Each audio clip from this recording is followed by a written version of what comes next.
Je voudrais remercier Monsieur Seguin, qui est le conseiller aux décideurs locaux, qui nous fait l'honneur de sa présence ce soir pour le vote du budget. Merci. Monsieur Sidobre pour l'appel, s'il vous plaît.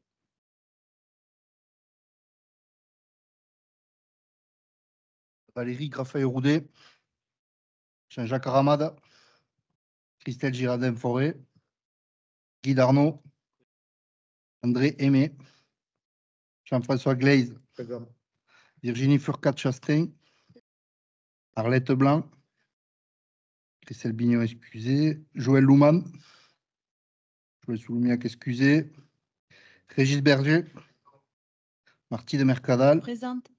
Annie Hilaire, Catherine Pradel, Muriel Gourdou, excusez, Ludovic Andrieux, Jean-Marc Bouvier, Christophe Colombiès, Julien Sidobre, présent, Muriel Pinault, Thomas Bonafous, Paul Canevez, Nicole Marquier, Jean-Philippe Maïkès, Jean-Luc Gaxieux, Alexandra Mazas-Candey. Merci. Délibération numéro 1, il s'agit de valider le procès-verbal de la séance du 28 février. Est-ce qu'il y a des remarques ou des suggestions par rapport au procès-verbal du 28 février? Est-ce que tout le monde l'a lu?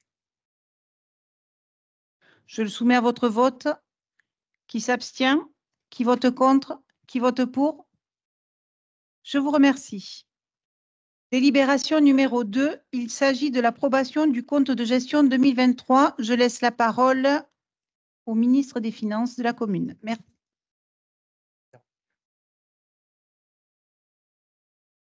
Vous l'avez expliqué, je ne nous écoute pas. Donc, moi, je représente notamment le responsable du service de gestion comptable de Revel, qui est désormais le comptable assignataire des dépenses et recettes de la collectivité.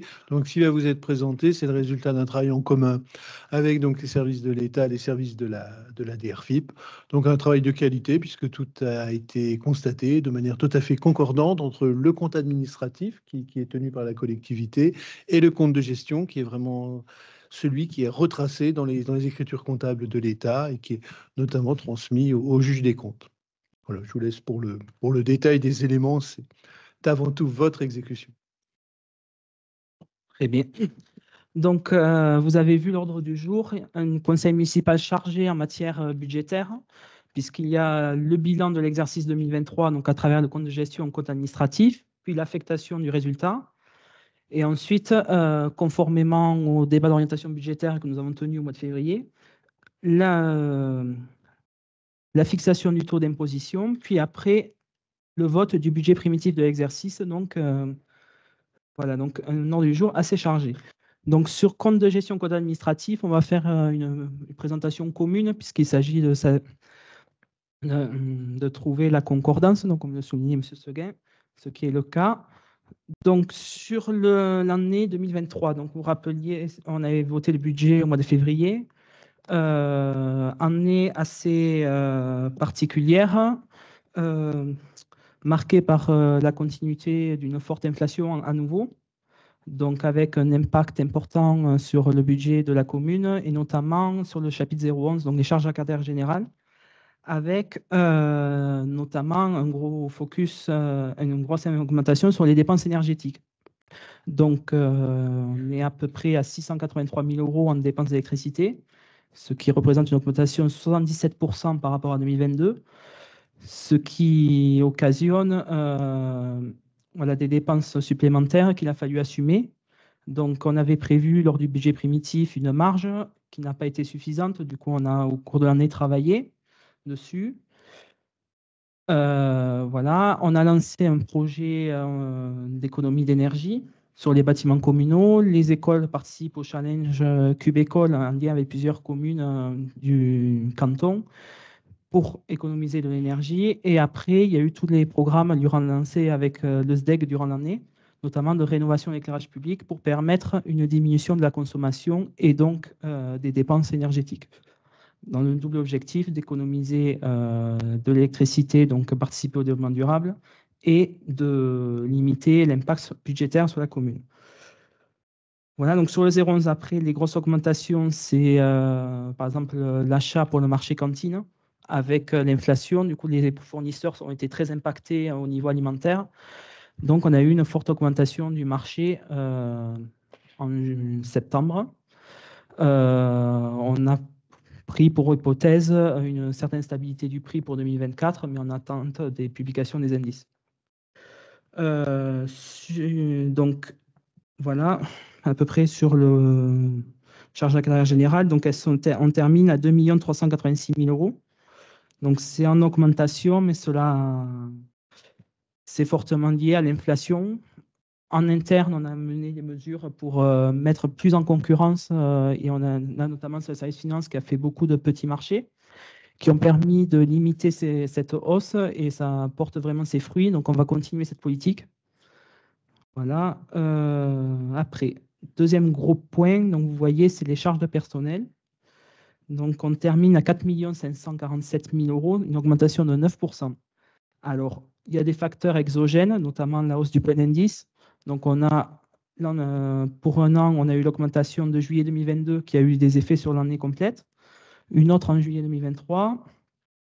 On a eu des hausses du SMIC parce qu'on a des agents qui sont notamment contractuels qui étaient au SMIC, donc qui ont été revalorisés en fonction de l'augmentation du SMIC. Le Ségur pour les agents du pôle social qui a représenté avec un rattrapage, ce qui a représenté une charge plus élevée de personnel. Et après, on a eu des mesures internes, donc de revalorisation des prestations sociales aux agents, les tickets resto et de la participation aux mutuelles et aux prévoyances. Donc, qui sont voilà, des actions sociales envers le personnel qui sont très importantes pour eux. Voilà. Comme on avait évoqué lors du DOB, on a pris des mesures pour essayer de freiner la hausse de la masse salariale parce qu'elle augmente assez nettement ces dernières années, tout en décidant de préserver la qualité du service. Donc, il y aura quelques non-remplacements de départ à la retraite, des reports de certains recrutements, des mutualisations entre services pour essayer voilà, d'avoir des gains un peu de productivité sans dégrader la qualité du service et sans mettre à mal les services, surtout, ce qui n'est pas du tout le but. Voilà. Vous l'avez annoncé déjà Oui. que cette année, en 2024, on gèlerait les emplois, donc ça avait été annoncé quand même. Oui. Ce n'est pas une surprise que de le dire maintenant. Voilà. Sur le chapitre 65, donc autre charge de gestion courante, alors qu'est-ce que ça recoupe?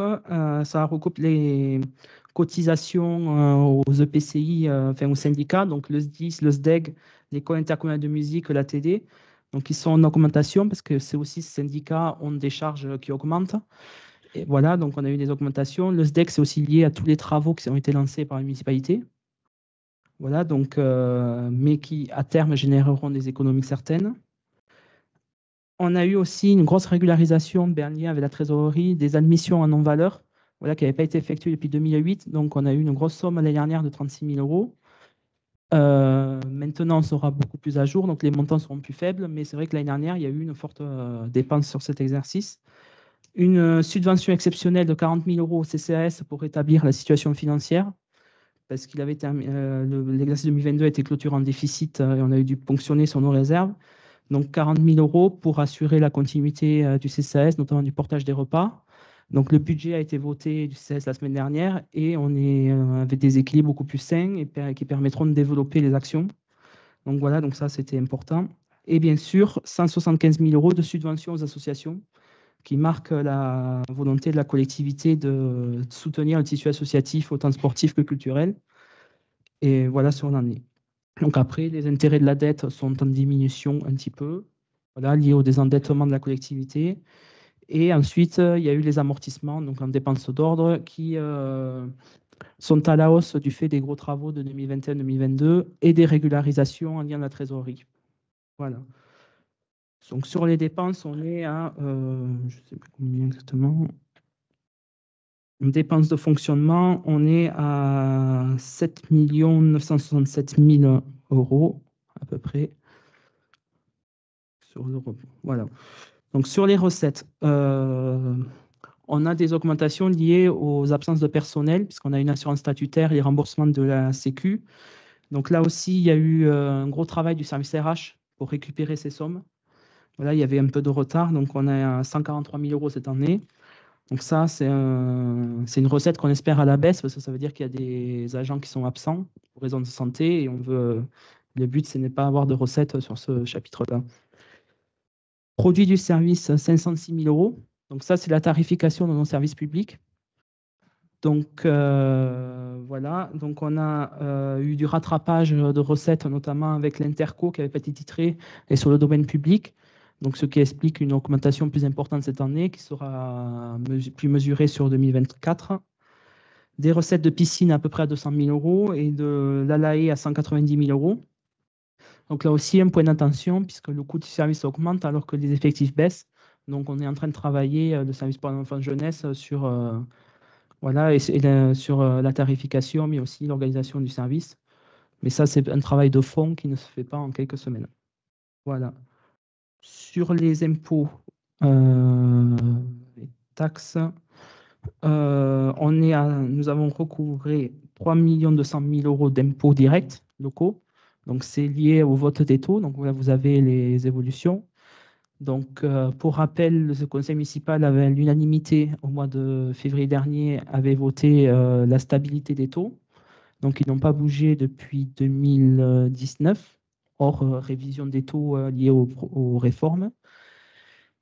L'augmentation est liée à l'augmentation des bases, donc une partie décidée par le législateur dans la loi de finances. Donc, l'année dernière, il y avait un gros coefficient à 7,1%. Et l'autre partie qui sont liées aux constructions sur la commune et aux transformations effectuées par les habitants. Donc ça, c'est lié aux autorisations d'urbanisme et au travail fait par la DGFiP, par les services fonciers. Voilà. Donc, en dehors des impôts et taxes directes, il y a les attributions de compensation de l'intercommunalité, donc liées au transfert de charges. Donc, Terre-Uraguet nous verse 1 644 000 €. Là aussi, il y a une évolution, on en a déjà parlé, liée aux restitutions de la compétence fauchage. 653 000 € de FNGIR. Alors ça, c'est une compensation de la réforme taxe professionnelle en 2010. Voilà, c'est un montant qui est fixe. 311 000 € de droits de notaire. Alors là aussi, point d'attention, 2023 est une année record. On va avoir une diminution assez nette sur ces exercices liés au ralentissement du marché immobilier. Et du passage au-dessus des 5 000 habitants, qui fait qu'on ne dépendra plus du fonds départemental, mais des recettes liées à la commune. Donc là, jour le jour. Voilà, c'est au réel, donc difficilement évaluable, sachant que le marché immobilier de Villefranche est quand même assez dynamique encore, malgré la baisse constatée par ailleurs. Voilà, et sur les autres recettes, les dotations, donc elles sont reparties à la hausse cette année, un peu, liées à l'augmentation de la population. On a aussi récupéré du FCTVA à hauteur de 13 000 € en fonctionnement, donc ce n'était pas voilà, un gros travail aussi de déclaration au service finance. 460 000 € de dotation de la CAF pour faire fonctionner le périscolaire, donc ça c'est dans le cadre du PEDT. Donc là aussi, il y a un gros travail fait par le Pôle Enfance Jeunesse. Voilà. Donc voilà sur ce chapitre. Et après, il y a quelques petites recettes, notamment 75. C'est la redevance du crématorium et du marché, voilà, versée par les concessionnaires. Et après, on a eu des produits exceptionnels parce qu'on a vendu une tondeuse, il me semble, Jean-Jacques. Voilà. Donc, le total des recettes est à 8 millions à peu près, avec un report de 1 100 000 de l'année dernière. Donc, au bilan, la commune a retrouvé une épargne nette positive sur cet exercice, parce qu'elle était négative sur l'exercice précédent, malgré donc l'augmentation des charges. Comme on l'a évoqué lors du DOP, l'objectif, c'est de retrouver une épargne nette beaucoup plus confortable à la fin du mandat. Donc, cela passe par un travail sur nos dépenses de fonctionnement, bien sûr, et sur l'optimisation de nos recettes. Donc, c'est un travail de longue haleine qui ne pourra pas se faire un jour, un seul exercice. Donc, on essaye, voilà, on y travaille. Et notamment, les propositions budgétaires qu'on vous présentera tout à l'heure montrent des efforts en ce sens. Voilà pour le fonctionnement. Donc, à part si vous avez des questions peut-être déjà sur le fonctionnement. Bon, on passe à l'investissement. Donc, comme on l'a évoqué, l'année 2023 a permis la concrétisation de plusieurs projets et la poursuite des projets structurants lancés par l'ancienne municipalité ou des projets obligatoires comme le 127, rue La République, où qui est en voie de se terminer les travaux, parce que le reste est assez encore pour plusieurs années. Donc, les dépenses d'investissement sont à 3 055 000 euros, avec 1 million de restes à réaliser à rajouter. Donc, cette année encore, le budget a été principalement consacré au Carrefour Gourmand et au 127. Il y a aussi eu l'accueil de la mairie, par exemple, qui a fait les travaux réalisés par le service technique. Donc, vous avez tout le détail dans la maquette du CA, donc on ne va pas repasser toutes les opérations, parce qu'il y en a eu un grand nombre.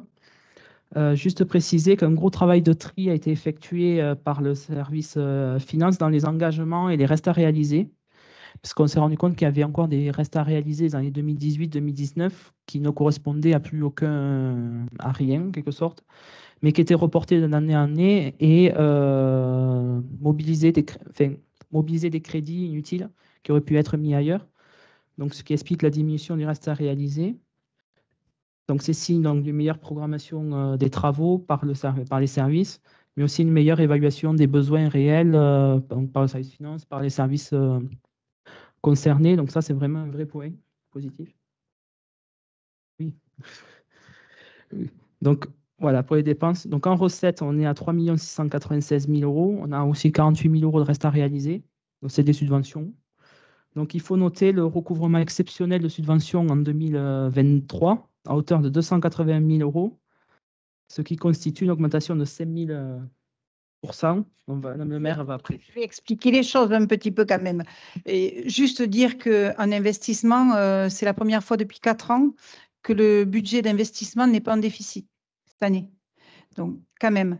Donc, ça, je voulais le préciser. Et les subventions, en 2020, elles étaient, les demandes de subventions, à moins 89%.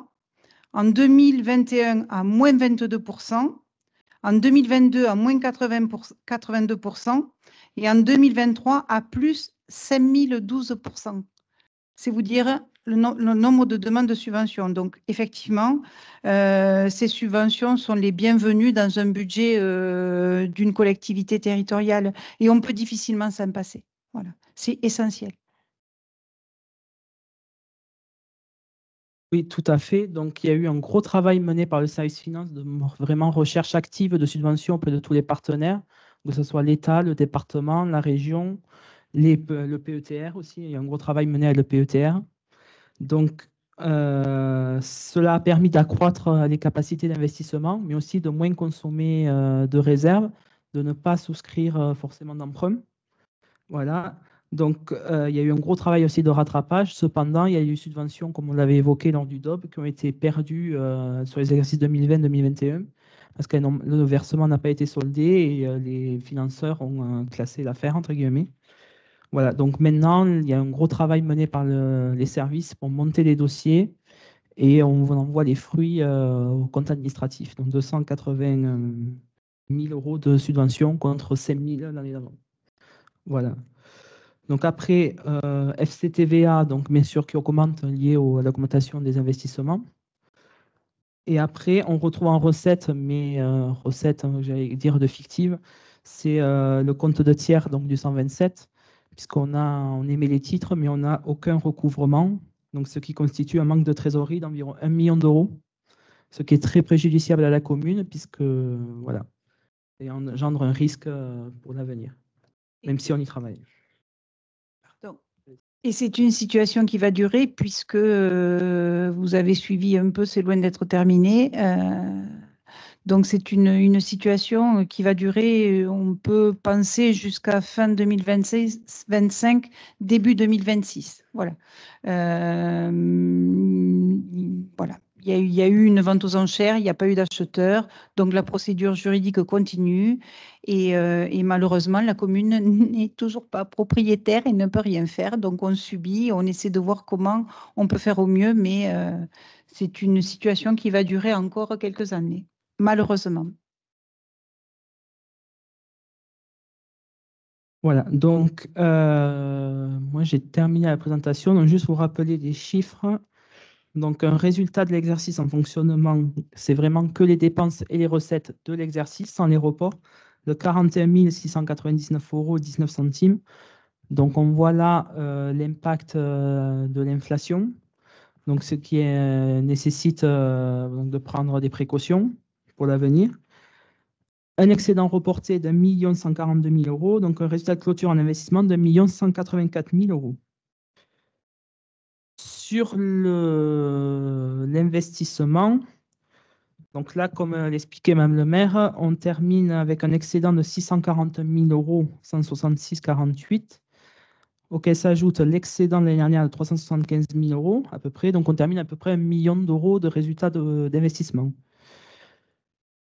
Il faut réintégrer après les restes à réaliser, donc en dépenses d'1 058 000 et en recettes 48 000 €.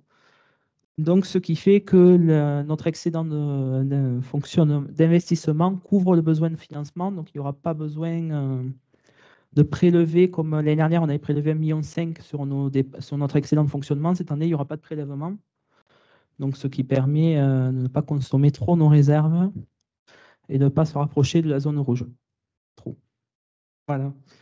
Donc, moi, j'ai terminé sur la présentation. Je ne sais pas si vous avez... Merci beaucoup, Paul, pour ce détail très précis des comptes de la commune. Est-ce que vous avez des questions ou besoin de renseignements complémentaires sur les comptes de la commune? On est là pour répondre, hein, si vous avez besoin. Okay. Donc, du coup, je vais soumettre le compte de gestion à votre vote. Qui s'abstient? Qui vote contre? Qui vote pour? Je vous remercie. Le compte administratif, donc, je vais, si vous êtes d'accord, laisser la place à Madame André Aimé qui va faire voter le compte administratif. Est-ce que quelqu'un s'oppose ou s'abstient à la présence de Madame Aimé pour voter le compte administratif? Non? Je vous remercie.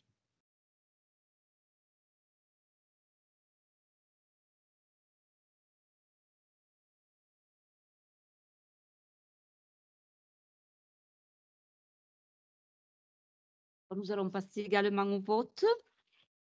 Qui vote contre? Qui s'abstient? Qui vote pour? Merci beaucoup.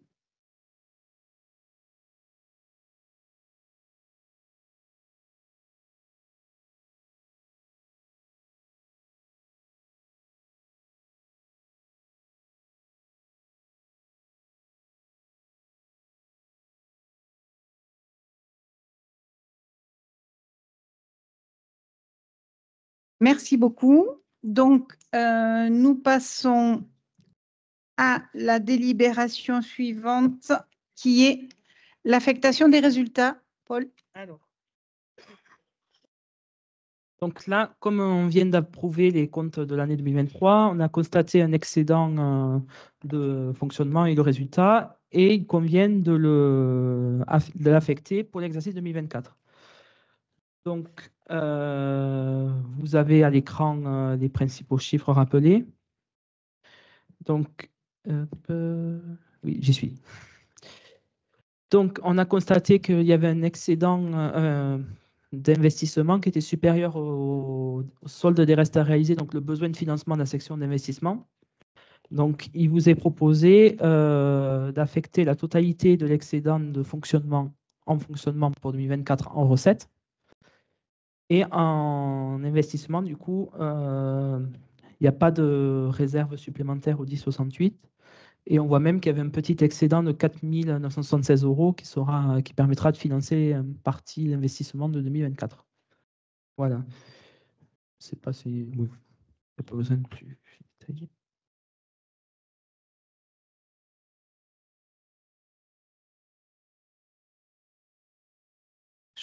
Je pense qu'il n'y a pas grand-chose à rajouter, mais si vous avez besoin de précisions complémentaires, non. Du coup, Je mets l'affectation définitive du résultat, je le soumets à votre vote. Qui s'abstient? Qui vote contre? Qui vote pour? Je vous remercie. La délibération suivante est la fiscalité directe locale. Allez. Donc, bon, ça, on l'a déjà évoqué lors du débat d'orientation budgétaire et tout à l'heure. Donc, la commune fixe les taux. Donc, la DGFiP nous a transmis l'état 1259, donc en gros, les bases retenues pour l'année. Donc, le législateur a prévu une revalorisation dans la loi de finances de 3,9% qui s'impose aux collectivités. Donc, ce qu'on vous propose et ce qui a été vu en commission de finances, c'est de voter, encore une fois, la stabilité des taux d'imposition. Voilà, donc vous avez les taux projetés sur l'écran. Donc 54,11 en taxe foncière, 179 en taxe sur le non bâti et 16,24 sur la taxe d'habitation, donc qui concerne uniquement les résidences secondaires et les locaux meublés, donc qui ne sont pas des habitations principales. Voilà, donc s'il n'y a pas plus de... Juste pour rappeler comment on s'y était engagé à ne pas augmenter l'impôt. Donc, je confirme que la volonté, c'est de ne pas augmenter les impôts et nous allons essayer de tenir tout le mandat. Nous ne l'avons pas fait l'an dernier, nous ne le ferons pas cette année et à la mesure du possible, nous essaierons de le faire l'année prochaine. Il ne devrait pas y avoir de raison de ne pas le faire. Tout le monde a compris. Merci Joël. En tout cas, voilà, la volonté, c'est d'essayer de ne pas augmenter les impôts. Je pense que les bases augmentent suffisamment et donc nous ne le ferons pas. Voilà. Ah, c'est encore moi, pardon. Du coup, je soumets à votre vote la fiscalité directe telle que Paul vous l'a présentée. Est-ce que vous avez besoin de renseignements complémentaires? Non? Donc, je soumets à votre vote. Qui s'abstient? Qui vote contre? Qui vote pour? Je vous remercie. Une des dernières parties du budget, c'est le BP. Donc, Jean-Marc. Le ministre des Finances, le secrétaire d'État au budget, on va dire. Hein, voilà. Bon, allez, une petite touche d'humour pour commencer. Vous avez reçu pas mal d'éléments. Ce que je vous propose, il va y avoir des redondances en partie avec ce qu'a dit Paul, puisqu'on s'inscrit dans la même logique de construction et de prudence budgétaire, de maîtrise, on va dire.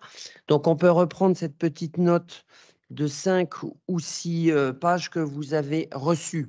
Donc, le vote du budget primitif aujourd'hui fait suite donc au débat d'orientation budgétaire qui s'est tenu dans cette même salle le 28 février dernier. Voilà. Hein. Donc, on rappelle dans la note qu'effectivement, pour les années 24 à 26, ça s'inscrit dans un cadre de vigilance budgétaire, comme ça a été écrit, pour retrouver des équilibres financiers plus normaux pour la collectivité, et notamment, on y viendra après, sur tout ce qui est épargne de gestion. Voilà. Tout ça, effectivement, en ne dégradant pas, comme l'a dit Paul tout à l'heure, les services à nos concitoyens de la commune. Voilà. Donc, on a fait depuis les élections de novembre 2022, on va dire un travail avec les équipes de salariés que l'on salue encore au passage pour toute la rigueur qui a pu être amenée, un travail d'assainissement des finances communales, une mise en concurrence systématique des achats, une refonte du fonctionnement comptable, de la recherche de subventions, Madame le maire l'a souligné, la restructuration du service finance, le rattrapage des impayés et également le fait de payer les factures à l'heure, ce qui n'était pas toujours le cas. Voilà. Ces efforts vont continuer en 2024 et en 2025 avec pour objectif de retrouver une capacité d'autofinancement d'environ 500 000 € en 2026 parce que c'est tout simplement le garant d'un bon équilibre des finances. Voilà. Vous avez donc un certain nombre d'éléments dans la note que vous aviez reçue. Donc, on va passer quelques tableaux. Bon, le budget global de la commune, comme je l'ai déjà dit ici, c'est environ 12 millions d'euros, 9 millions pour le fonctionnement, on reviendra après, et 3 millions pour les investissements. On rappelle dans cette note, effectivement, le taux de réalisation qui avait été versus le budget. Hein. Ça, c'était toute la partie qui a été présentée par Paul. Et concernant donc le budget primitif, les charges à caractère général, vous voyez qu'elles sont relativement maîtrisées. Là-dedans, on retrouve notamment l'énergie, qui est un poste important, qui, espérons-le, va finir par s'être plus maîtrisé. On peut même espérer, je pense, des baisses du budget électricité dans les années à venir. C'est ce qu'on observe. On verra un peu sur notre stratégie de couverture des achats, mais on peut espérer que ce poste rebaissera. Donc, en tout cas, il passerait de 2 386 à 2 399. Un poste qui continue d'augmenter, mais c'est tout simplement les revalorisations qu'on a budgétées d'indices. Tout ça se fait à effectif égal, puisque vous l'avez compris, la volonté, c'est vraiment de maîtriser les effectifs de la commune, voire de les baisser avec des non-remplacements de départ en retraite ou autre, puisque quand on se benchmark vis-à-vis d'autres communes, on pense que nos effectifs sont suffisants. Voilà, donc 4 547 l'an dernier, 4 819 pour le budget 2024 qui a été construit par les élus et donc les collaborateurs de la commune. Voilà, les autres charges de gestion qui passeraient si on se concentre sur les gros postes de 615 000 € à 585 000 €.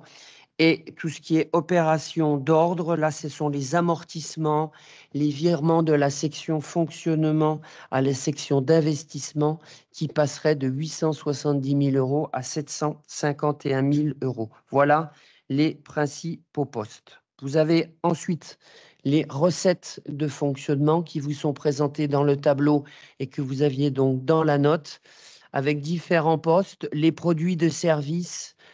Paul en a parlé. Là, on observe en place la cantine à 1 €. Donc, ça se traduit par moins de facturation de services de cantine pour les familles, mais nous aurons des recettes de l'État sur ce poste. Je crois que c'est ça. Les impôts et taxes qui augmentent, mais non pas les taux, mais la base, comme ça a été évoqué dans le vote précédent. Les dotations et subventions qui se tiennent autour d'1 300 000 € et un excédent reporté qui serait qui était d'1 142 000 l'an dernier. Ça a été précisé par Paul et qui serait d'environ 1 184 000 € dans le budget à venir. Voilà pour les dépenses de fonctionnement. Pour les recettes, à la fois les dépenses et les recettes. Merci. Concernant les dépenses d'investissement, je vous disais un budget d'environ 2 800 000 € au total. On vous détaillera les principales lignes d'investissement tout à l'heure et les quelques élus en charge des dossiers pourront prendre la parole sur les services qui les concernent. Vous avez donc des postes d'immobilisation incorporelle. À chaque fois, vous avez le réalisé et le budget d'immobilisation corporelle et d'immobilisation en cours. En général, ce sont des bâtiments. On verra que les grosses lignes d'investissement concernent le Carrefour Gourmand, la ligne emprunt et dette et des opérations pour le compte de tiers, voilà, qui étaient importantes en 2023, qui le seront moins. Voilà. On a effectivement sur la note synthétique, vous aviez les recettes, on va passer, oui, Paul était passé directement. Vous avez ici le budget d'investissement d'environ, je rappelle, 2 800 000 €. Ça a été déjà débattu dans le cadre du ROB, mais on vous le rappelle, avec une grosse partie du budget qui est consacrée au Carrefour Gourmand, à la fois une ligne qui concerne plutôt le rez-de-chaussée, une ligne qui concerne la médiathèque et une ligne qui concerne plutôt les espaces commerçants. Si Julien, tu veux donner quelques commentaires ou pas? Peut-être un petit état d'avancement. Non, vite fait, la plus grosse ligne correspond aux futurs travaux du rez-de-chaussée pour des halles gourmandes. Et sur la R+2 avec la médiathèque, centre social, coworking et bureau associatif. Voilà, donc ça correspond à la plus grosse ligne qui a été annoncée. OK, merci. Sur la partie sport, peut-être Thomas, quelques commentaires? Ouais, je peux donner quelques exemples pour illustrer tes propos, justement, Jean-Marc. Donc, les gros postes d'investissement dans le domaine sportif cette année, ça va être notamment la dépose et la pose de nouvelles mains courantes au Parc municipal des sports sur le terrain d'honneur. Donc, ça nous est imposé par la fédération. On avait reçu des courriers nous imposant de le faire il y a quelques années déjà. Donc, ça n'a pas été fait. Donc, on le prévoit cette année en 2024. Au Parc municipal des sports, toujours, on va aussi refaire le système d'irrigation qui était très vieillissant et qui tombe en panne systématiquement. Donc, on va le revoir cette année aussi. Et ensuite, on va mettre à disposition également, donc c'est l'objectif de l'année, donc une partie de l'ancien Super U en boulodrome pour l'association Pétanque. Donc, c'est l'objectif de l'année d'arriver à le finaliser pour la fin d'année. Jean-Jacques, sur la partie technique, quelques commentaires?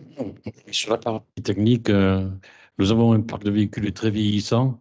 Et aujourd'hui, vu les aides que l'on peut avoir sur l'électrique, nous partons avec des véhicules électriques, tout en sachant que nous aurons sur le site de technique bientôt, comme tu l'as dit, un parc photovoltaïque qui sera au-dessus comme parking et qui aussi servira peut-être à la recharge de ces véhicules. Voilà. Jean-François, partie fibre optique et puis peut-être partie sécurité, s'il te plaît. La partie fibre optique d'interconnexion des bâtiments publics est assez bien avancée. Nous avons eu quelques difficultés dans les fourreaux en sous-sol pour joindre la partie des services techniques, mais ça semble rentrer dans l'ordre.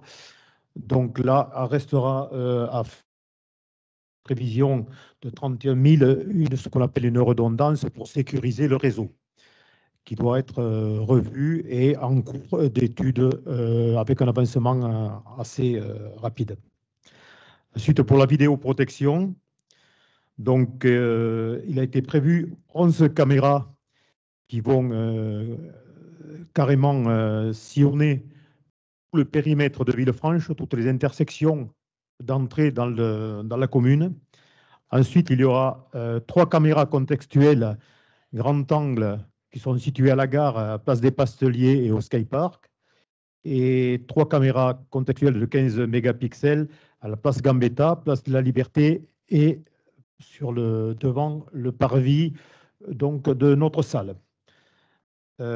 Plus la prise, ce qui fait 17 caméras en tout, plus la prise en compte des 4 caméras existantes au gymnase et au chemin piétonnier du lycée. Donc, nous aurons un total de 21 caméras avec un enregistrement sur 21 jours par le CESU qui se situera au nouveau local de la police municipale. Préciser pour la population que ces caméras ne seront, enfin, ces enregistrements ne seront vus que par la gendarmerie. Et sur réquisition du procureur. Ce n'est pas de la vidéosurveillance, c'est de la vidéoprotection. Okay. Voilà. Merci Jean-François. Préciser qu'il y aura encore un reliquat d'investissement sur la rue de la République. Hein. C'est un dossier très très lourd, on l'a dit tout à l'heure. Hein. Et avec une procédure juridique pour récupérer, effectivement, c'est un enjeu d'au moins 1 million d'euros pour la commune, qui sera probablement long, comme toute procédure juridique. Voilà, et il y a l'étude mobilité, mais qui fera l'objet d'un vote, je crois, spécifique au cours de la séance. Voilà, sur la répartition du budget d'investissement et les quelques commentaires des élus. Voilà. Juste préciser que les éléments projetés intègrent les restes à réaliser de 2023. Voilà, donc ce n'est pas que des nouvelles opérations, c'est aussi les opérations qui ont été lancées en 2023. Ce qui est peut-être le cas pour la rue de la République. Merci pour cette précision, Paul. Concernant les recettes d'investissement, vous les avez là. On peut souligner de nouveau l'effort important des services et des élus pour aller chercher des subventions, hein, parce que c'est ça qui va nous permettre aussi de financer les futurs projets. On a décidé d'être également prudent sur les investissements et on ne fera des investissements que si on a un vrai accompagnement en termes de subventions. Le virement de la section de fonctionnement qui est prévu à 359 000 € et les opérations d'ordre à 391 000 €. Voilà pour les recettes d'investissement. Pour finir, on ne va pas revenir là-dessus dans la note synthétique. Vous aviez tout ce qui était fiscalité, mais ça fait l'objet du vote précédent avec effectivement des taux qui restent fixes, mais une base qui augmente de 3,9%, qui nous permettra quand même, la commune en a besoin de ce côté-là, de pouvoir suivre toutes les dépenses qui ont l'air, énergie, etc., etc. On en a quand même besoin pour bien équilibrer les finances de la commune, voilà, même dans ces temps de vigilance budgétaire. Je ne sais pas s'il reste quelque chose à projeter, Jean, là-dessus. Voilà, non. Voilà, vous avez de toute façon tout ça, y compris les notions d'épargne de gestion, d'épargne brute et d'épargne nette.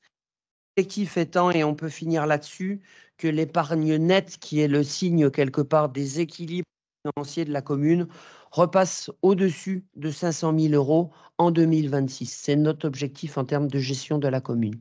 Voilà. Merci, Jean-Marc.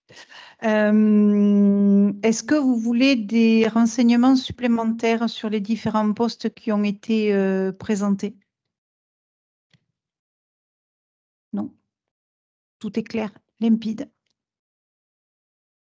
Eh bien, je vais vous demander si vous approuvez le budget prévisionnel pour 2024. Donc, qui s'abstient?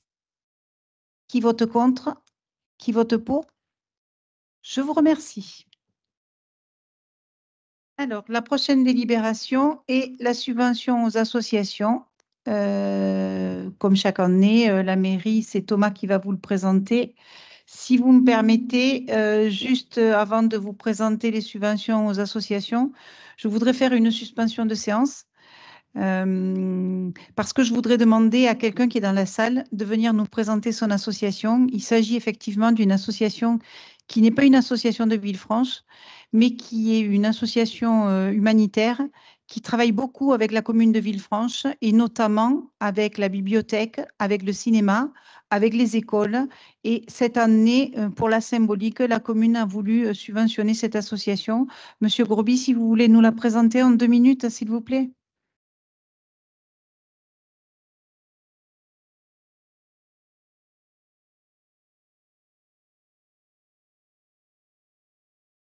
Donc, l'association en question s'appelle SOS Méditerranée. SOS Méditerranée est une association citoyenne, civile, européenne, qui a été créée en 2015 et c'est une association de sauvetage en mer. L'objet est de sauver les gens qui se noient en tentant des traversées entre les côtes d'Afrique et l'Italie. Cette association a été fondée en 2015 par 2 personnes, 2 citoyens, une Française et un Allemand. C'est une association européenne qui est présente dans 4 pays, dont en France. C'est le pays principal et le siège est à Marseille. Nous faisons ces opérations de sauvetage avec un bateau. Notre premier bateau s'appelait l'Aquarius. On l'a gardé pendant 3 ans. Ensuite, on a changé de bateau. On a un bateau qui s'appelle l'Océan Viking. Et depuis le début de nos opérations, en mars 2016, nous avons récupéré 40 183 personnes. C'est le chiffre à jour d'hier, puisqu'on a fait un sauvetage encore samedi. Je vous donne le chiffre exact pour vous dire que ce n'est pas une statistique, quoi. Hein. C'est 40 183 hommes, femmes, enfants qui, sans l'intervention de l'association, auraient très certainement fini au fond de la mer. Alors, ces opérations, évidemment, ont un coût. Ce coût, il est de 24 000 € par jour, ce qui nous amène à un budget de l'ordre de 9 à 10 millions d'euros sur l'année. Nos opérations se font dans le strict respect du droit maritime international. Nous faisons attention à respecter strictement les lois du droit maritime. Et pour financer nos opérations, 90% de notre financement proviennent de dons privés, et essentiellement des citoyens, donateurs, et 10% proviennent de collectivités territoriales. Ces collectivités territoriales qui nous soutiennent sont réunies dans une plateforme des collectivités qui a été initiée entre autres par Carole Delga. Pour vous dire, dans la région, enfin, dans ce qui nous concerne, quelles sont les collectivités qui nous soutiennent, la région Occitanie depuis quasiment le début, le département de Haute-Garonne depuis 3 ans, et en termes de communes, en Haute-Garonne, nous sommes soutenus par Portet-sur-Garonne et l'Union. Et les autres villes proches, dans l'Aude proche, par exemple, il y a la commune de Gruissant qui nous soutient aussi depuis le début. Donc ce soutien, il est important à 2 titres. D'abord, financièrement, évidemment, puisque nous avons besoin d'argent pour poursuivre nos opérations, mais aussi symboliquement, parce que, notamment pour nos sauveteurs qui font un boulot difficile, dangereux, et qui est épuisant psychologiquement, c'est important de savoir qu'il y a derrière eux, d'une part des citoyens, mais aussi des collectivités territoriales qui les soutiennent. Ce soutien est important, particulièrement quand on arrive tard sur une zone de sauvetage. C'est ce qui est arrivé il y a une semaine. On a sauvé 25 personnes, mais ils étaient 85 au départ. Et là, c'est psychologiquement excessivement dur pour nos sauveteurs. Et le fait de savoir qu'il y a derrière eux de plus en plus de citoyens et de plus en plus de collectivités territoriales, nous en sommes à 115 aujourd'hui. Voilà, c'est important pour eux et pour toute l'association. Voilà, je vous remercie. Merci, Monsieur Grosby, on peut l'applaudir.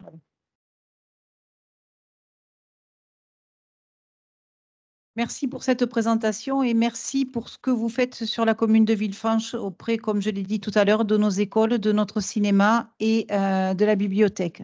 Merci beaucoup. Donc, je laisse la parole à Thomas pour la présentation des subventions. Merci. Donc, comme vous le savez, donc, la municipalité accompagne les associations, le tissu associatif au quotidien et les accompagne notamment par le biais donc, de subventions. Donc, il existe 3 types de subventions pour appeler le fonctionnement. Donc, les subventions de fonctionnement, de transport, sachant que les subventions de projet et de transport sont versées suite à facture, suite à justificatif. Quelques chiffres, parce qu'après je ne vais pas reprendre tous les chiffres que vous avez à l'écran, mais quelques chiffres pour illustrer mes propos. Donc en 2023, nous avons eu 42 demandes de subventions des associations pour un montant total de 197 000 €. On avait un budget de 180 000 € et sur ces 180 000 € a été versé 176 000 €. Donc en fait, il y a des projets ou des transports qui n'ont pas abouti, donc ce qui fait que la totalité du montant n'a pas pu être versée. En 2024, donc cette année, on a reçu 47 demandes, donc 5 nouvelles demandes, sachant que déjà en 2023, il y a eu beaucoup de demandes supplémentaires, pour un montant de 237 000 €, donc c'est-à-dire 40 000 € de demandes de plus que l'année dernière.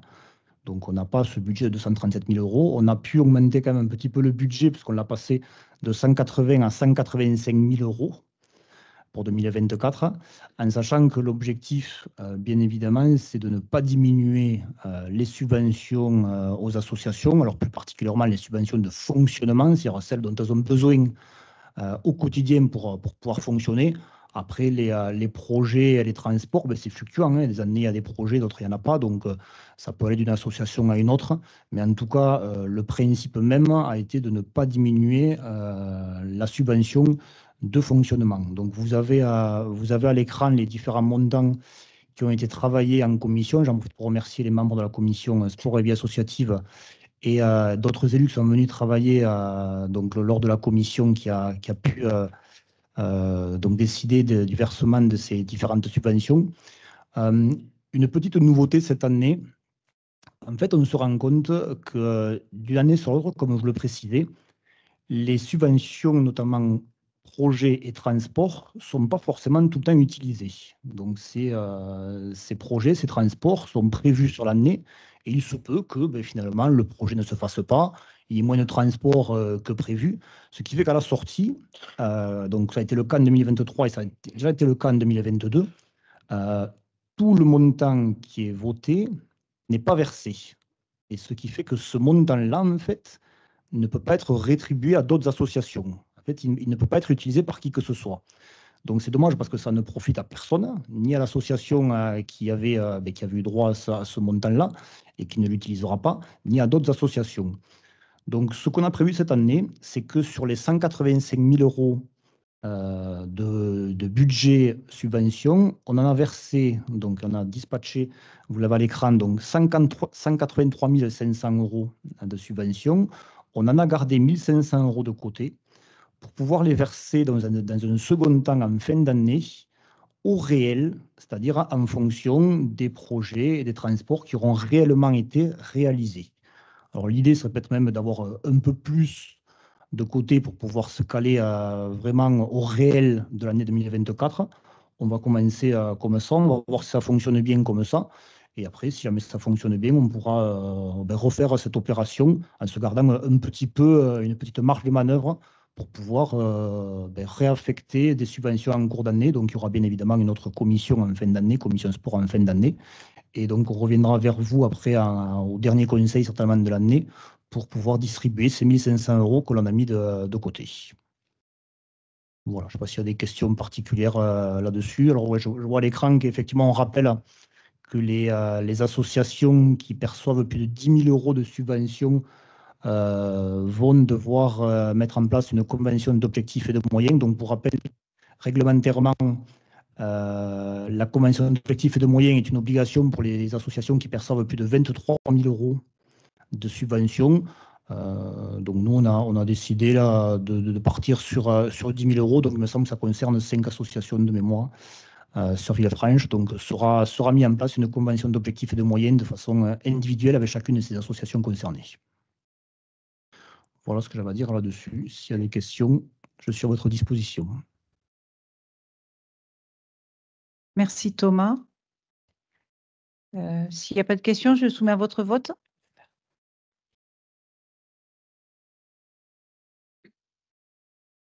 Oui, c'est vrai. Est-ce qu'il y a des personnes dans l'Assemblée qui sont à des bureaux d'association? Alexandra, tu ne prendras pas part au vote. Donc, du coup, je le soumets à votre vote. Qui s'abstient? Qui vote contre? Qui vote pour? Je vous remercie.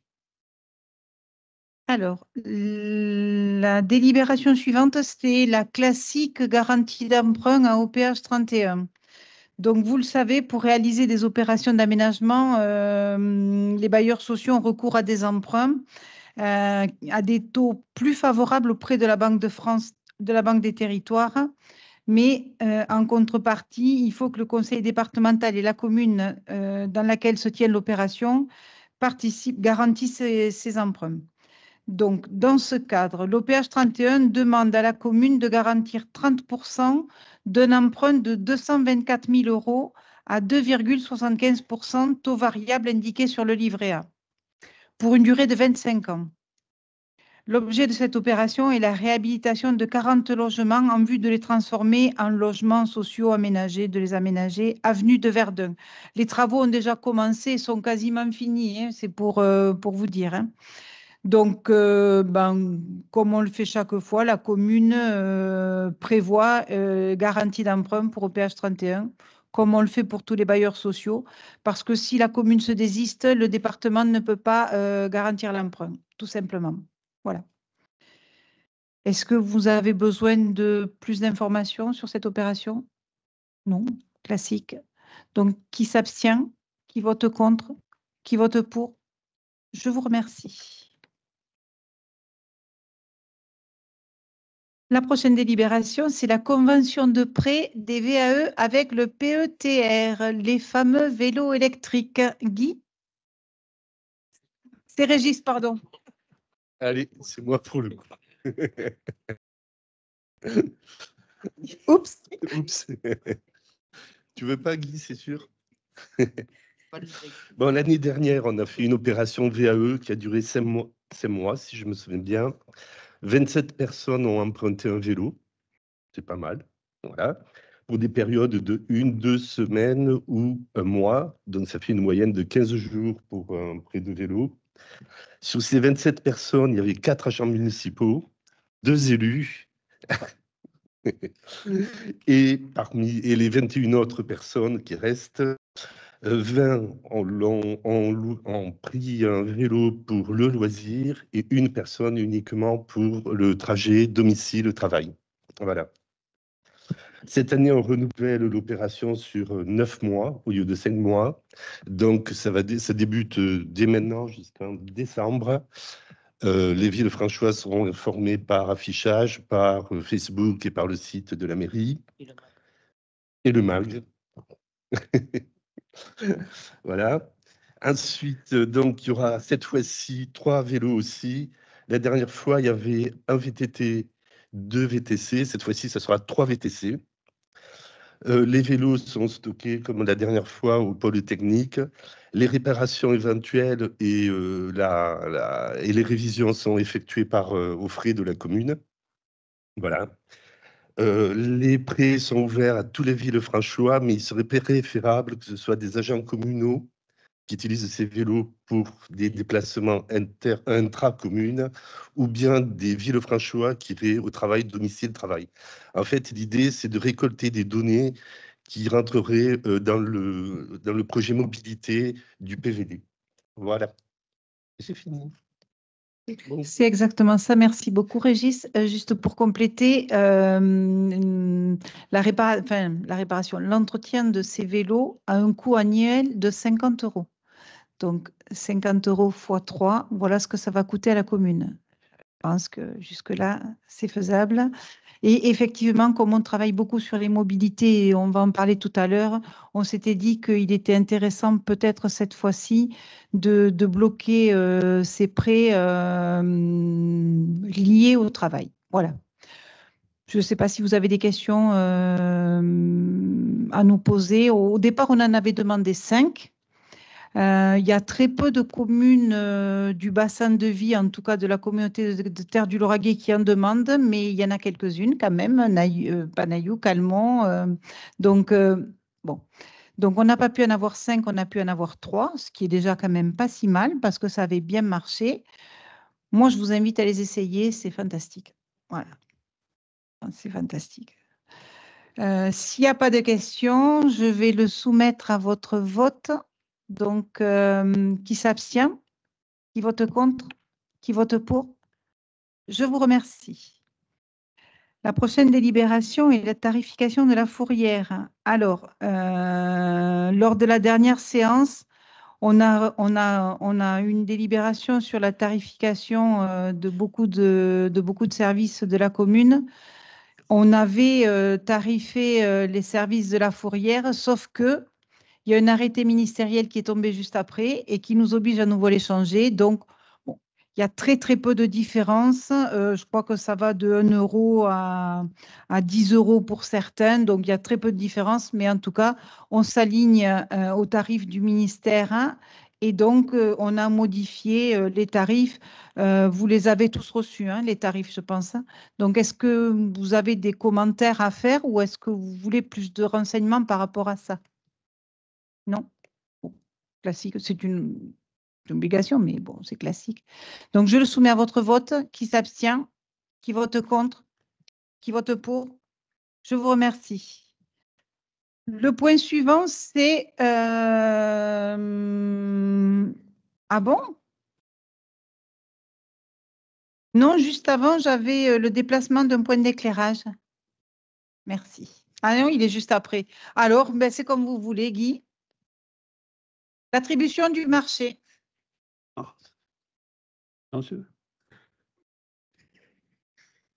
Oui, alors ça c'est pour moi, oui, l'attribution du marché. Alors, dans le cadre de la démarche PVD, la mairie a engagé la première action, à savoir l'étude des mobilités. Alors, c'est les mobilités dans son ensemble, circulation douce, circulation normale, stationnement, liaison entre le canal, Monnier et la zone d'activité et les différents lotissements. Alors, un cahier des charges a été établi, le marché d'appel d'offres. Nous avons reçu 12 candidatures.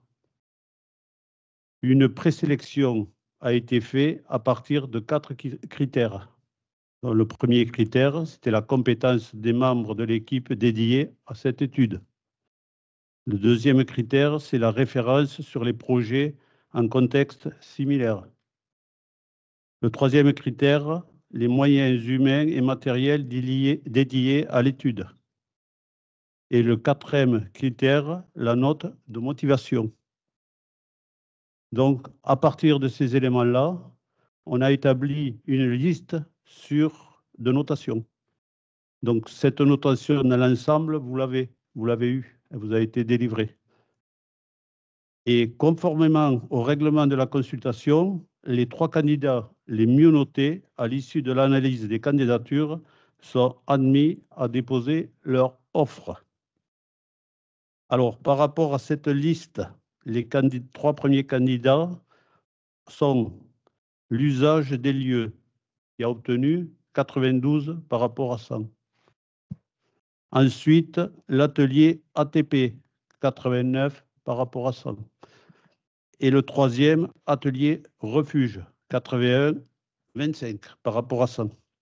Donc, c'est les 3 bureaux d'études qui ont déposé une offre.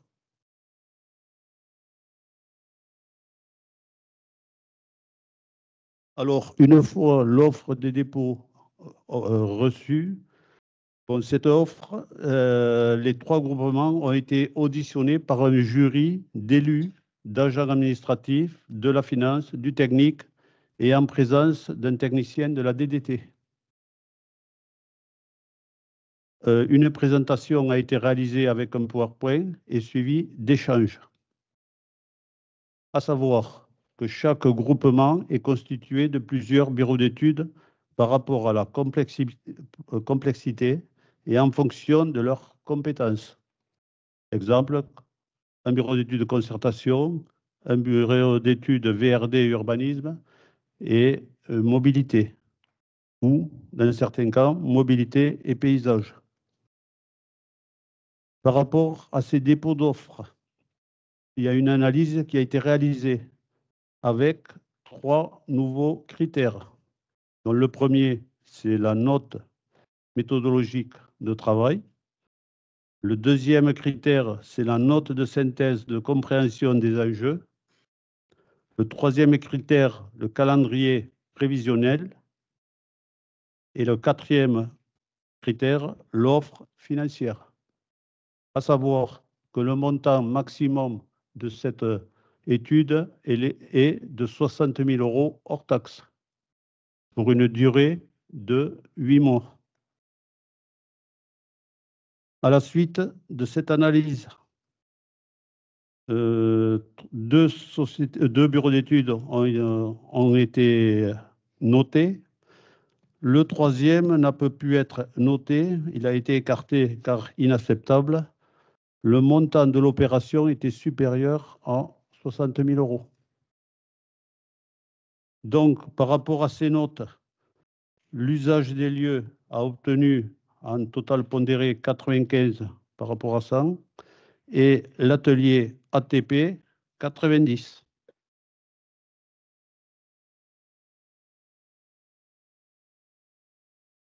À la suite de ces éléments-là, la réunion de la commission d'appel qui a analysé les différents documents, dont le dossier d'offre, le phasage des différentes étapes, en fonction de la proposition, bien sûr, financière. L'offre de l'usage des lieux a été votée à l'unanimité à la commission d'appel d'offres, la CAO. Alors, par rapport à ces différents documents, je tenais à remercier le DGS Jean Godemel, la chef de projet Sophie Cress, pour leur forte implication dans l'analyse et la synthèse des nombreux dossiers dans de brefs délais, ainsi que l'ensemble des services financiers, administratifs et techniques. Il faut savoir qu'avec 12 candidats, le nombre de dossiers est énorme. Et pour faire la synthèse, ça prend pas mal de temps. Voilà. Si vous avez des questions.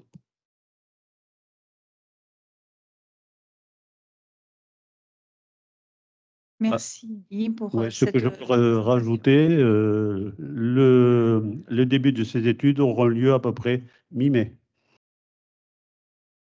pour une durée de 8 mois. La fameuse étude mobilité Petite Ville de demain arrive enfin sur la commune de Villefranche. Voilà le travail qui... Ah, si, je voulais dire aussi qu'elle était subventionnée par la région, Oui. en grande partie. Oui. Voilà. Donc, la CAO nous propose, qui s'est réunie le 3 avril dernier, donc, et qui a retenu ces 3 candidatures, notamment les 2 premières que tu viens de citer. Donc, nous propose de retenir l'usage des lieux en candidature pour le bureau d'études. Je vous propose de suivre la proposition de la CAO. Si vous avez des questions, on est là pour y répondre avec Guy. Est-ce qu'il y a des questions? Non.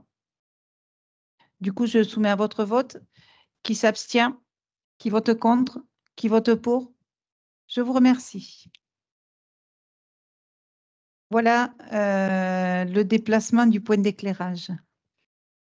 Alors, c'est le déplacement de support avenue, comment ça s'appelle maintenant? Némagnoc. Alors, c'est un déplacement qui avait été demandé depuis pas mal d'années.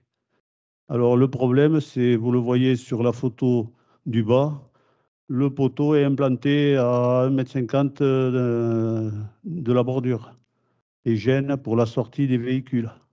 Il y a un risque parce que les véhicules, lorsqu'ils veulent sortir, il faut qu'ils avancent énormément. Donc, la solution, elle est simple, c'est ramener le poteau vers la clôture. Bon, il n'est pas situé à ras. Pourquoi? Parce qu'il y a une conduite d'eau à ce niveau-là. Donc, c'est des travaux qui seront réalisés par le syndicat d'électricité de la Haute-Garonne. Alors, le montant de l'opération, elle est de 4 893 €, à savoir que la moitié est prise en charge par le syndicat, 1 953 €, et la part restante à la charge de la commune sera de l'ordre de 2 171 €. Voilà, avec la TVA qui est récupérée par le syndicat d'électricité.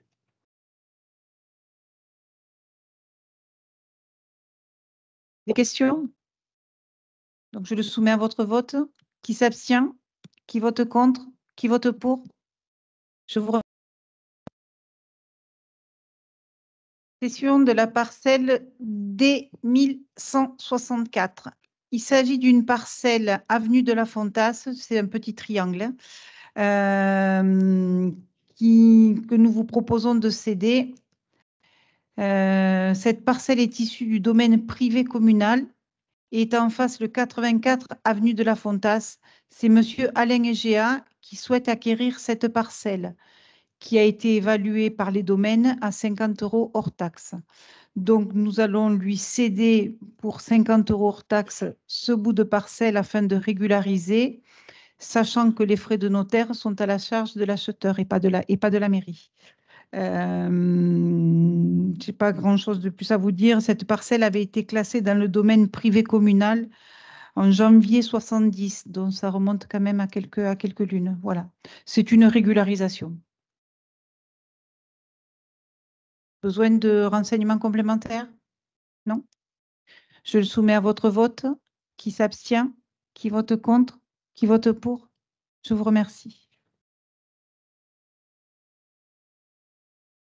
Dernière délibération, il s'agit du changement de nom de l'impasse de Verdun. Alors, suite à la demande des habitants, il y a une maison, il y a un riverain qui était ennuyé parce que le courrier n'arrivait jamais chez lui. Et en fait, avenue de Verdun, il y a une petite impasse là vers le parking du collège qui avait été nommée impasse avenue de Verdun, impasse avenue de Verdun. Et il nous a demandé de le changer parce que il ne recevait aucun courrier, il était très ennuyé. Donc, nous en avons discuté, nous avons décidé de proposer au conseil municipal d'appeler cette impasse l'impasse Barral, du nom de la ferme et du bois qui sont juste au bout de l'avenue. Voilà, juste au bout de l'impasse. Donc, les propriétaires sont informés, sont d'accord avec cette proposition. Si vous êtes d'accord, nous allons le voter. Je vous écoute s'il y a quelqu'un qui a un avis différent ou une autre proposition à nous faire. Pas d'avis? Eh bien, va pour l'impasse Barral. Donc, qui s'abstient? Qui vote contre? Qui vote pour? Je vous remercie. Du coup, nous avons à la délibération, qu'est-ce que c'est ça? Délibération mise en place d'une autorisation de programme et crédit de paiement. Oui, effectivement. Paul? C'est la dernière qu'on Oui. avait. Voilà, donc qui a été rajouté le lendemain. Donc, on en avait déjà discuté lors du vote du règlement budgétaire et financier lié au passage à la M57 et lors du DOB, on voulait travailler en pluriannualité, notamment pour les programmes d'investissement qui vont s'étaler sur plusieurs années. Donc, c'est typiquement le cas du Carrefour Gourmand. Donc, il vous est proposé de créer une APCP, donc c'est une autorisation de programme, crédit de paiement. Donc, on délibère sur l'enveloppe globale du programme et après, on crée des crédits de paiement pour chaque année budgétaire, ce qui permet de budgétiser que ce qui va être réalisé et éviter de surmobiliser les crédits en investissement. Donc là, c'est la première fois qu'on le fait, c'est vrai, ça s'y prête très bien. Donc, il y a 2 opérations liées aux 2 étages, donc bon, AP001 et AP002. Donc, vous voyez, donc la première pour 837 000 €. Donc, c'est lié aux travaux du 2e étage, donc la médiathèque, les salles associatives, tiers-lieux, enfin voilà, centre social. Et AP002 rez-de-chaussée, donc ça, c'est les Halles gourmandes. Donc, au budget 2024, il est prévu 395 000 € en crédit de paiement et 151 000 € pour le rez-de-chaussée et le reste sur 2025. On verra l'année prochaine s'il faut étaler jusqu'en 2026 ou pas, en fonction de l'évolution et de l'attribution du marché, parce que voilà, et des propositions des entreprises. Voilà. Merci Paul, autant pour moi. Effectivement, ces APCP nous permettent d'étaler ce programme sur plusieurs années, mais de prévoir le budget et on ne sait pas trop comment ça va être porté. Effectivement, ça avance bien, mais ça nous permet cette facilité, en tout cas, de crédit de paiement. Voilà. Donc, est-ce que vous souhaitez avoir plus d'informations sur cette dernière, cette fois c'est la bonne, délibération? Non. Du coup, je le soumets à votre vote. Qui s'abstient? Qui vote contre? Qui vote pour? Je vous remercie.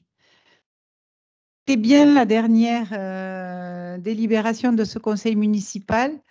Avant de passer aux questions diverses et aux informations diverses, il ne vous a pas échappé que cette salle a été un peu décorée quand même et que nous avons la chance d'accueillir l'exposition Jean Moulin pour un mois.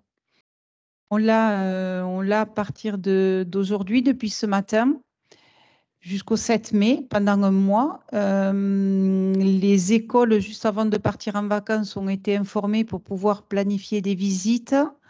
Toutes les écoles, publiques, privées, le centre aéré. Ça va être ouvert à la population sur plusieurs périodes, mais je vais laisser Ludovic vous présenter tout ça.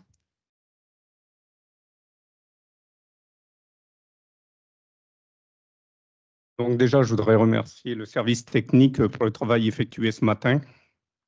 Au moins, on peut voir ce qui se passe, ce qui va se passer surtout. Donc, juste pour vous informer en complément de ce que Madame le maire vient de vous dire, Jean Moulin, une vie d'engagement, se tiendra du 9 avril au 7 mai. Elle sera visible ici, elle ne bougera pas. Les jours que nous allons avoir, ce sera le lundi de 10h à 12h, le mardi de 15h à 17h, le mercredi de 10h à 12h et de 15h à 17h, le jeudi de 15h à 17h, deux petits compléments, le vendredi 26 avril de 18h à 20h et de 10h à 12h. L'ensemble des informations que je viens de vous dire sont relayées par un communiqué de presse après publication sur notre site Internet. Merci. Merci Ludo pour ces informations. Évidemment, vous avez bien compris que cette exposition est liée à la cérémonie qui aura lieu le 8 mai pour l'inauguration du mémorial Jean Moulin, qu'on vous fera découvrir à ce moment-là. Je ne vais pas en dire plus, c'est un secret encore. Mais vous recevrez des invitations, en tout cas, pendant un mois, en tout cas, on souhaite sur la commune travailler autour de Jean Moulin et de tout ce qui tourne autour de la résistance et de tout ce qui est en ce 80e anniversaire. En tout cas, aujourd'hui, ça nous a paru important. Voilà. Et en tout cas, nous, on avait souhaité vraiment construire quelque chose autour de la résistance et autour de Jean Moulin. Voilà. Voilà, chose qui va être faite. Donc ça, c'était important de vous donner cette information et de vous inviter à venir la consulter. Et de vous inviter aussi pour le 8 mai, mais vous recevrez quelque chose d'un peu plus complet individuellement. Sachez d'ores et déjà que le 8 mai, ça sera le soir à 17h30. Voilà, ça ne sera pas le matin comme le font quasiment toutes les communes du secteur. Ça nous permettra d'avoir la primeur et d'avoir le plus de monde possible ce soir-là. Voilà. Donc ça, c'était la première information qui me semblait importante. Est-ce que, alors, avant de laisser la parole à mes collègues, je voudrais, au nom de tous les élus du groupe majoritaire, mais aussi de tous les élus de l'ensemble du conseil municipal, remercier les services, remercier le DGS, mais remercier tous les services pour le travail qui a été effectué ces derniers temps. On a été très demandeurs, très exigeants. Le défi a été relevé. Il y a un gros travail qui a été fourni tant au niveau des appels d'offres que des finances, que des techniques et que de tous les services. Nous vous avons beaucoup sollicité et je voulais vraiment remercier au nom de toute l'équipe tous les services. Je remercie aussi Monsieur Seguin, comme je l'ai fait en début de séance, en tout cas la DGFIP avec qui nous avons de bonnes relations, Monsieur Bruyère à Revel, et merci pour votre aide et vos conseils au quotidien. Merci. Vous m'avez retiré ces quelques mots. Effectivement, les choses se passent très bien. La qualité au rendez-vous et voilà, c'est de belles réalisations que vous nous avez présentées. Du coup, je laisse la parole. Qui la veut? Je veux bien commencer rapidement en mettant en avant une initiative communale. Donc, c'est l'école municipale d'initiation au sport. On avait l'an dernier donc délibéré pour mettre en place donc les MIS pour faire un cours. Aujourd'hui, elle a trouvé son rythme de croisière. Donc, pour rappel, les MIS, c'est la possibilité donnée à 16 enfants de 7 à 11 ans de pouvoir découvrir des sports sur la seconde semaine des vacances scolaires, les après-midi. Donc, c'est Cyril Giordano et Stéphane Méliès. Donc, j'en profite pour les citer et les remercier du travail qu'ils font. Donc elle a, comme je vous disais, elle a trouvé son rythme de croisière. Les 5 séances là, des vacances là, sont pleines. Donc, c'est la 3e session parce qu'elle avait commencé aux vacances d'octobre. On a eu les vacances de février, là, donc vacances d'avril. Donc, voilà, c'était l'occasion de mettre en avant le travail du pôle sport. Et notamment cette école municipale qui tenait à cœur donc, à Cyril et à Stéphane. Donc c'est un super projet, les enfants sont super contents et il y aura notamment donc, dans le prochain MAG, Joël, donc, un article sur cette école municipale des sports. Voilà, donc très content de la mettre en avant parce que c'est un vrai beau projet pour les enfants de Villefranche.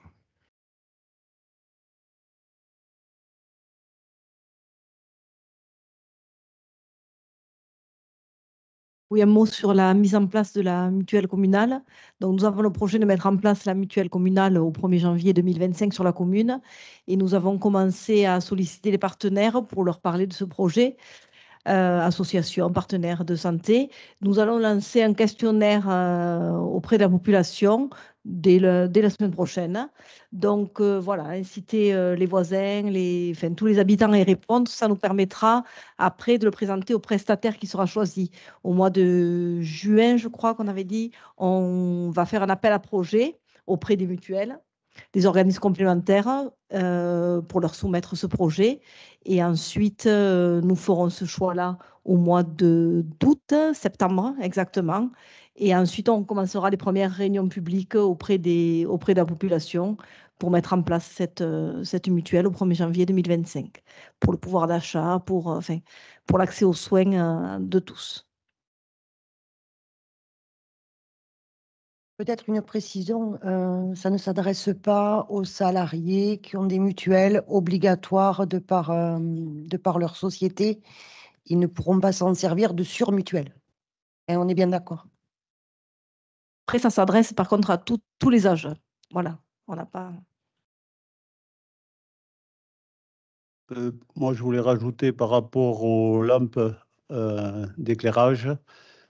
À l'heure actuelle, là, il y a l'entreprise qui est en train de remplacer 243 lampes, la première tranche qui avait été prévue dans les lotissements, principalement.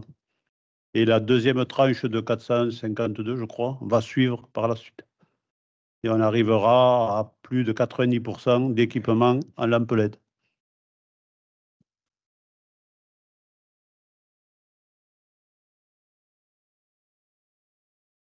D'autres prises de parole? Non? Eh bien, je clôture la séance. Merci à tous.